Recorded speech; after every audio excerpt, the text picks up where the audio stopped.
Bom, boa noite a todos. Hoje o tema da nossa reunião é inflamação. Basicamente, a gente vai falar sobre o processo de inflamação crônica e os inflamação aguda e os mediadores da inflamação aguda.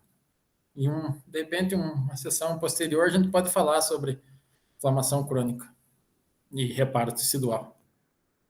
Bom, inicialmente é necessário a gente relembrar que a inflamação é uma resposta dos tecidos vascularizados. Isso é bastante importante, a gente vai entender ao longo da reunião, ao longo da aula, e o porquê que precisa ser resposta de tecidos vascularizados, né? A gente vai ver tanto as alterações vasculares e celulares, que são dependentes da vascularização. Por isso, isso somente pode acontecer em tecidos vascularizados. E a resposta inflamatória, ela pode acontecer de uma maneira geral para a sobrevivência, né? Essa, na verdade, seria a principal resposta, a principal resolução da resposta inflamatória, a sobrevivência, a preservação daquele tecido, daquela função, embora isso pode não acontecer da maneira plena ou não totalmente plena, e pode gerar efeitos muitas vezes negativos para o sujeito. Mas que fatores que podem gerar essa inflamação? São alguns tipos de infecções, vírus, bactérias. A necrose tecidual propriamente dita, decorrente tanto de uma doença crônica, de um evento isquêmico, enfim. Corpos estranhos, como, por exemplo, uma farpa, como está aqui na imagem, uma faca, algum objeto, um projétil de uma arma de fogo, enfim. E também respostas de hipersensibilidade, como, por exemplo, a asma, né? Então, esse boneco aqui seria para dar de exemplo uma pessoa com asma, uma resposta de hipersensibilidade do nosso próprio organismo, né? Alergias de uma maneira geral. E a resposta inflamatória, ela vai ser caracterizada por algumas características que começam todas com a letra R. Então, para a gente lembrar lá. A primeira delas é reconhecimento. Depois, recrutamento. Depois, remoção do vírus, da bactéria. Depois, remoção, resolução e daí reparo. Então, o reconhecimento de quem? Do agente agressor. Seja esse vírus, seja essa bactéria, seja essa resposta de hipersensibilidade, necrose tecidual, enfim. Recrutamento de quem? Recrutamento dos leucócitos, das proteínas do nosso sistema imune, justamente para combater esse agente agressor. A remoção. Essa remoção seria basicamente a remoção daquele agente agressor. A resolução, que pode ser uma resolução plena, onde os tecidos vão ser preservados, ou então pode ser uma questão onde vai necessitar do reparo tecidual. Em uma situação, por exemplo, de resolução plena. No entanto, pode acontecer também uma situação de inflamação crônica, onde vai se perpetuar esse processo e a gente vai falar sobre isso um pouco mais para frente também, ainda hoje. As principais características que diferenciam uma inflamação aguda de uma inflamação crônica. A primeira delas, o início. A inflamação aguda é rápida, respostas que levam minutos ou algumas horas, enquanto que na crônica, resposta lenta, que levam dias, meses, semanas. Em relação ao infiltrado celular, na inflamação aguda vai ser principalmente por neutrófilos, enquanto que na inflamação crônica vão ser monócitos, macrófagos e linfócitos. Então, a característica celular é um pouquinho diferente.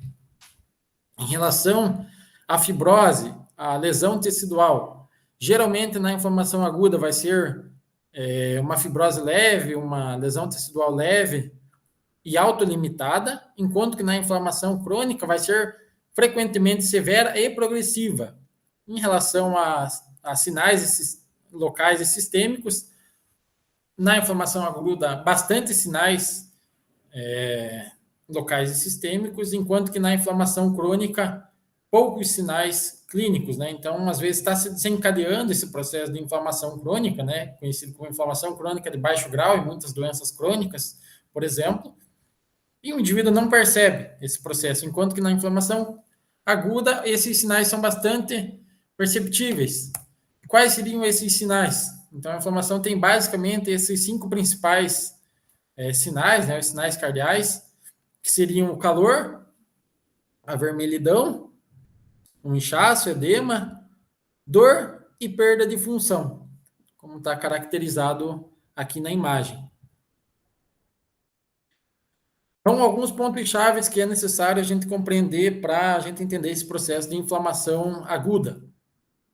A inflamação aguda vai necessitar de uma dilatação dos vasos sanguíneos. Além disso, vai necessitar de um aumento da permeabilidade desse vaso sanguíneo, aumento da permeabilidade vascular, e a imigração dos leucócitos para o local da lesão. Então, tudo isso vai contribuir com que os leucócitos eles saiam da corrente sanguínea e cheguem até o local onde está sendo agredido por algum agente. E essas alterações, elas podem ser divididas em alterações vasculares e celulares. Então, em relação às alterações vasculares, aqui a gente tem 3 situações: situação normal, a situação do exudato, que acontece na inflamação, e a situação do transudado, onde acontece, por exemplo, algumas doenças hepáticas, renais.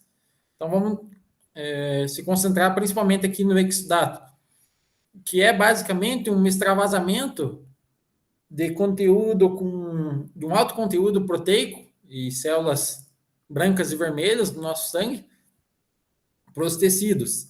Isso vai acontecer devido à vasodilatação e à estase. Daqui a pouco a gente vai falar melhor sobre cada um desses passos, e também por o aumento do espaço entre as células endoteliais aqui, né? Então você vê, né, o normal lá, que elas ficam em uma posição encostada uma na outra. Aqui tem um espaço que vai permitir esse extravasamento, né? Vai aumentar também a permeabilidade vascular.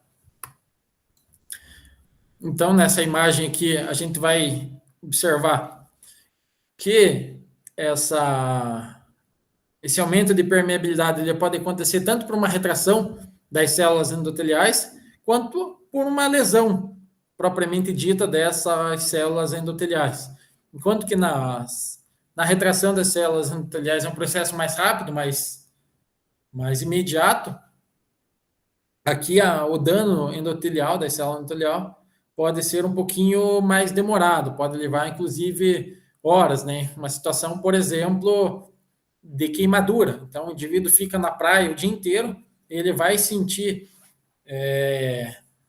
os sintomas, né? Aquele vermelhidão, aquela dor, aquele incômodo, apenas lá no final do dia, geralmente período da noite, muito tempo depois de toda a exposição no sol. E esses mediadores, quais seriam esses mediadores, tanto para a vasodilatação quanto para a contração das células endoteliais? Para a dilatação, o mais potente deles e o mais importante nesse primeiro momento é a histamina. Embora a gente vai ver ao longo da nossa discussão hoje que vários mediadores eles fazem mais de uma função, né? E várias dessas questões, como por exemplo vasodilatação, são realizadas por mais de um mediador. Embora a gente coloque alguns como principais em algumas situações, vocês vão observar ao longo da nossa discussão que alguns parecem se repetir, de fato se repetem. Tanto função, por exemplo, a histamina aqui já está bem exemplificado, né? Já participa de 2 situações, quanto que outros mediadores que não estão aqui também realizam vasodilatação, também realizam outras ações de mediadores inflamatórios que a gente vai ver mais para frente. Então, em relação à vasodilatação, o principal deles é a histamina, né? Então, só relembrando, a vasodilatação, né, seria você aumentar o calibre do vaso. Enquanto que a contração das células endoteliais, ela é proporcionada tanto pela histamina que a gente já viu, mas também e principalmente pela bradicinina, e também participam delas os leucotrienos, que a gente vai conhecer num segundo momento. Então, a contração das células endoteliais, como a gente já viu também, seria o alargamento desses espaços entre as células endoteliais, né? Como na imagem. Curtiram, né? A animaçãozinha ali, né? Então, agora a gente vai falar das alterações celulares, né? A jornada dos leucócitos até, ou melhor, desde a corrente sanguínea até ele chegar no local de Dante situal para fazer a sua atividade propriamente dita. Então, é necessário, um primeiro momento, a marginalização desse leucócito. Então, o leucócito, de uma maneira geral, ele vai sempre passear lá na corrente sanguínea em regiões centrais. No entanto, devido ao processo de estase e ao menor estresse de cisalhamento, esse leucócito ele vai partir do centro para a margem desse vaso. E aí ele entra num processo de rolamento. O rolamento vai ser mediado tanto pela L-selectina, E-selectina, quanto P-selectina. L de leucócito, E de endotélio e P de plaquetas. Então, são selectinas derivadas dos leucócitos, do endotélio e das plaquetas. E, basicamente, esse leucócito ele vai ficar, aqui na imagem dá para ver bem, né? Ele se liga, então vocês estão vendo aqui, né, as corzinhas ali, então ele vai se ligar, ele acaba se ligando com uma dessas selectinas e se desligando, é uma ligação fraca. Daí ele rola um pouquinho, se liga com a outra. Desliga, rola um pouquinho e liga com a outra. E assim ele vai rolando, vai rolando, vai rolando, até que ele chega num processo de adesão. Nesse processo de adesão, que é proporcionado pelas integrinas, em vez de ser uma ligação fraca, como acontece com as selectinas, acontece uma ligação forte. E além, né, eu acabei comentando do processo de rolamento, além também ou melhor, concomitante a esse processo de rolamento, há uma diminuição ainda mais, né, da velocidade desse leucócito. Então, ao longo do processo de rolamento, com esse processo de liga, desliga, liga, desliga, ele vai diminuindo sua velocidade até proporcionar uma melhor adesão, uma melhor ligação, e nesse caso forte, com as integrinas, encerrando o processo de rolamento. E agora que ele já está aderido, né, à membrana, é possível realizar o processo de diapedese, que seria a migração, né, saída da corrente sanguínea para os tecidos do leucócito. Então, diapedese é exatamente isso, a saída do leucócito da corrente sanguínea até o tecido no qual ele foi requisitado devido a algum agente agressor. Isso vai ser mediado pela PK1. Bom, mas agora o leucócito ele saiu da corrente sanguínea e chegou até algum tecido, um tecido que foi afetado. No entanto, simplesmente ele chegar nesse tecido não quer dizer que ele já vai começar a atuar. Ele precisa ainda chegar diretamente naquele local. Ele simplesmente saiu da corrente sanguínea, mas ele precisa ir diretamente no local onde está acontecendo aquela agressão por algum determinado agente. Então, ele vai precisar que hajam alguns sinais químicos que direcionem ele até esse local. E esse processo é chamado de quimiotaxia. E essa quimiotaxia é proporcionada por alguns quimioatraentes. E esses quimioatraentes eles podem ser divididos de duas formas: quimioatraentes endógenos, próprios do nosso organismo, e quimioatraentes exógenos, né, próprios do organismo daquele agente agressor. Por exemplo, vírus, bactérias, parasitas, enfim. Esses outros agentes biológicos, eles acabam muitas vezes apresentando na sua membrana, na sua estrutura, alguma substância, alguma molécula que pode ser identificada pelos nossos pelas nossas moléculas de reconhecimento, que vai proporcionar aos leucócitos identificar essa bactéria, esse vírus, e basicamente essa estrutura que é inerente lá da bactéria do vírus vai atrair o leucócito. No entanto, se isso não acontecer, ainda nosso sistema endógeno. E o nosso sistema endógeno ele pode ser subdividido em três que seriam os metabólitos do ácido araquidônico, as citocinas e os componentes do sistema complemento. Seja por meios endógenos, seja por meios exógenos, tudo isso vai proporcionar que os leucócitos cheguem ao local de fato da lesão, onde verdadeiramente está ocorrendo aquela agressão ao nosso tecido.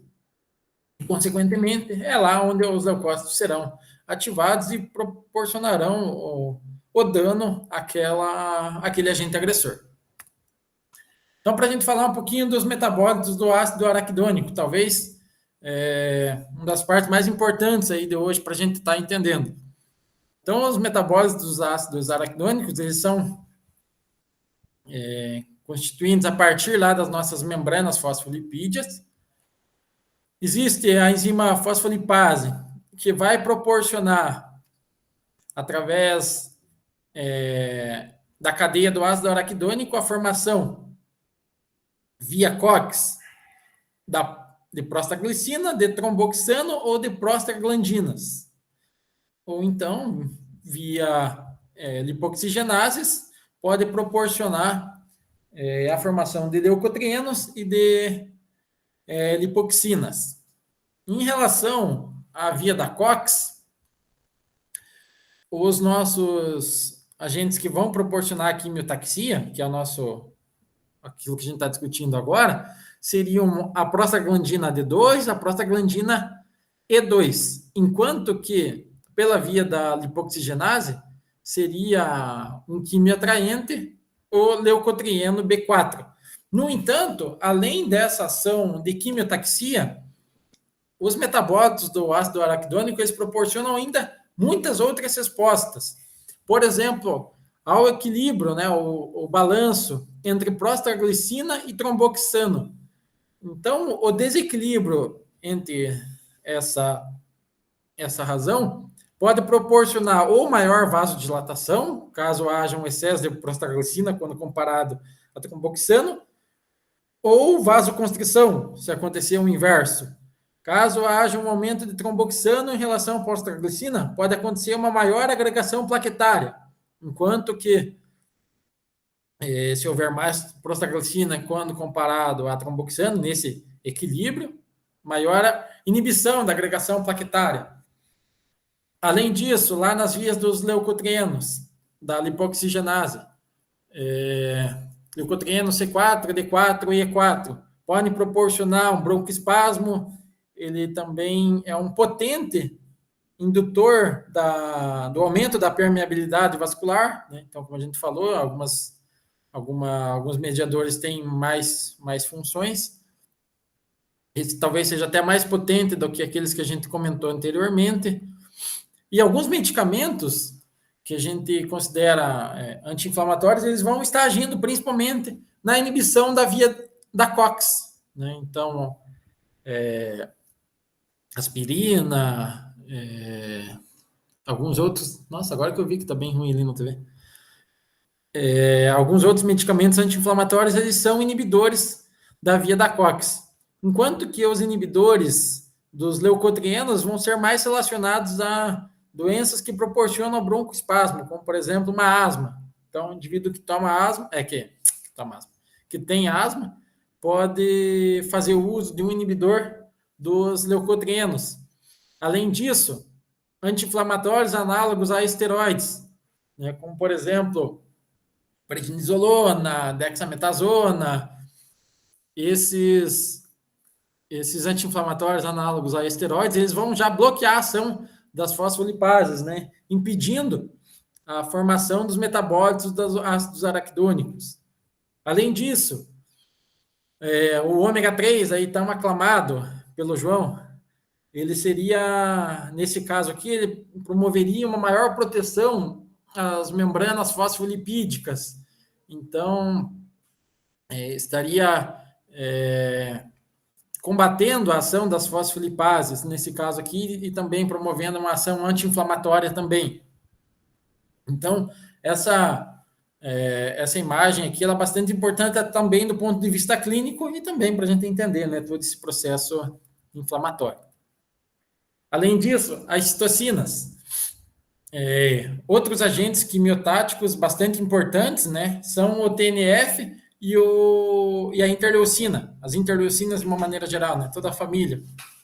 Interleucina nessa imagem, interleucina 1 e interleucina 6.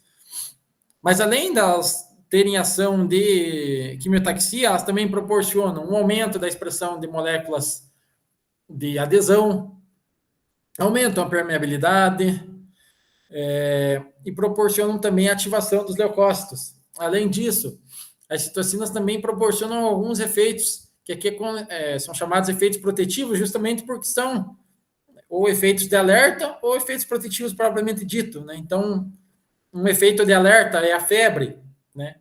Então, via ação do TNF, principalmente, acaba desencadeando a febre nesse indivíduo, pode ser interpretado, né, como um sinal de alerta e ser mais fácil a identificação dessa inflamação devido a alguma infecção, enfim. Assim como a liberação de proteínas de fase aguda pelo nosso fígado, a produção de leucócitos lá na medula.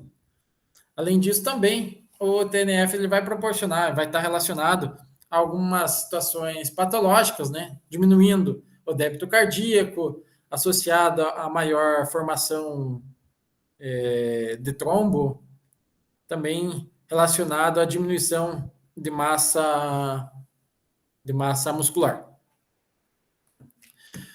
E aí, para a gente completar a parte de quimiotaxia, embora, como vocês tenham visto, tanto os metabólitos do ácido araquidônico, tanto as citocinas, quanto agora também o sistema complemento, eles participam de outras atividades além da quimiotaxia.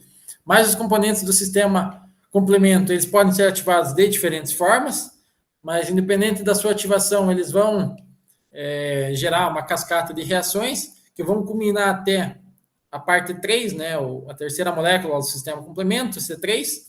Esse C3 ele pode ser subdividido em A ou B. O A vai proporcionar a destruição, recrutamento e ativação dos leucócitos para proporcionar a destruição dos micróbios do agente agressor. Enquanto que o C3b ele está mais relacionado com a fagocitose, mas também pode estar proporcionando a formação desse complexo de ataque à membrana, que vai via enzimas lisossomais destruir também esse agente agressor. Em relação à destruição propriamente dita, então vai ser necessário ativação dos leucócitos, então é necessário primeiro um reconhecimento desse agente agressor, aí uma ligação, né, com o receptor vai proporcionar esse engolfamento desse agente agressor, né, que seria representado aqui pela imagem do Pac-Man. Então, esse agente agressor vai ser engolfado, vai ser englobado aqui, formando o fagossoma, com as células enzimáticas do lisossoma, a partir da ligação do lisossoma com o fagossoma, formando o fagolisossoma, essas enzimas lisossomais vão estar degradando, né, o agente agressor, que seria representado aqui pelas espadas aqui. Então, é basicamente isso. É reconhecimento, engolfamento e, basicamente, o combate, a destruição do agente agressor. Então, é bastante simples da gente entender esse processo da fagocitose propriamente dita. E aí, esses seriam os as vias possíveis de resultado dessa inflamação aguda. Então, a inflamação que pode ser gerada, né, por vírus, por bactérias, por traumas, enfim, ela vai proporcionar essas mudanças vasculares, recrutamento de neutrófilos, a partir de alguns mediadores. Isso pode ter uma resolução total, onde a função vai ser restaurada normal, vai ter a renovação das células que foram destruídas, tanto o estímulo nocivo quanto os mediadores inflamatórios vão ser retirados e aqui o tecido vai voltar à sua atividade normal. No entanto, pode acontecer um processo de fibrose, né? Então, há essa cicatrização por meio de fibrose, onde o tecido vai perder sua função, ou ainda pode gerar um processo de inflamação crônica, né? Pode progredir para uma inflamação crônica, que vai depois gerar um processo de fibrose, mas nessa situação de inflamação crônica, vai ser necessitada algumas diferenças em relação à situação da inflamação aguda, como a gente já comentou lá no começo, mas a inflamação crônica vai necessitar de angiogênese, vai ser um infiltrado celular diferente e vai ser principalmente caracterizado por fibrose. E daí vai, né, perder a função aquele tecido. Então, para a gente resumir tudo aquilo que a gente viu hoje, né? Coloquei um resumo hoje aí para a gente. Então, a inflamação, ela é uma resposta de tecidos vascularizados, e essas respostas elas podem gerar efeitos tanto positivos quanto negativos, né? Embora possam haver efeitos negativos, isso é essencial, né, para o nosso organismo. Então, esses efeitos, embora possam se tornar negativos, eles são devido a algum agente agressor talvez muito mais forte, mas não que seja uma resposta ruim do nosso organismo, muito pelo contrário. A vasodilatação, que é um dos processos vasculares, ela é mediada pela histamina, o aumento, principalmente, né, pela histamina, o aumento da permeabilidade vascular, além da histamina, pela bradicinina e leucotrienos, também uma resposta do vaso para proporcionar a saída do leucócito. Falando do leucócito em si, ele vai precisar entrar no processo de marginalização, né, que vai ser decorrente da estase que se formar ali no tecido, no vaso, e também em menor estresse de cisalhamento. Ele vai entrar num processo de rolamento com ligações fracas com selectinas, então ele vai perder velocidade com isso, até ele proporcionar uma ligação forte com as integrinas, formando a adesão. Finalmente, ele vai conseguir migrar do leito vascular para o tecido no processo que é chamado de apedese, mediado pela PK1. Após ele sair do tecido, vai precisar que alguém direcione ele até o local onde a lesão está acontecendo propriamente dita, então o processo de quimiotaxia, que acontece por agentes endógenos ou exógenos. Os exógenos são próprios do agressor, os endógenos são próprios do nosso organismo. Um deles são os metabólitos do ácido araquidônico, que são os inibidores, ou melhor, pela via da COX, que forma prostaglandina, prostaglicina e tromboxano, ou pela via da lipoxigenase, que vai formar os leucotrienos. Outro agente endógeno de quimiotaxia são também as citocinas, que vão basicamente mediar esse processo de quimiotaxia, e também aumento de permeabilidade vascular, e potencializar alguns outros processos inflamatórios mediados por TNF e por interleucinas. Além disso, também, outro agente de quimiotaxia é o sistema complemento, mas também está relacionado ao processo de destruição, de fagocitose, né, principalmente pela subdivisão do C3, C3A e C3B. E, finalmente, a fagocitose ela vai acontecer em 3 passos, né? Basicamente, um reconhecimento do agente agressor, um engolfamento formando o fagossoma, o englobamento do lisossoma no fagossoma, formando o fagolisossoma, e, finalmente, a destruição por enzimas lisossomais, destruindo o agente agressor. Então, é isso, gente. Muito obrigado. De repente, numa futura, a gente faz aí inflamação crônica e reparo tecidual para a gente completar esse assunto. Vou encerrar aqui.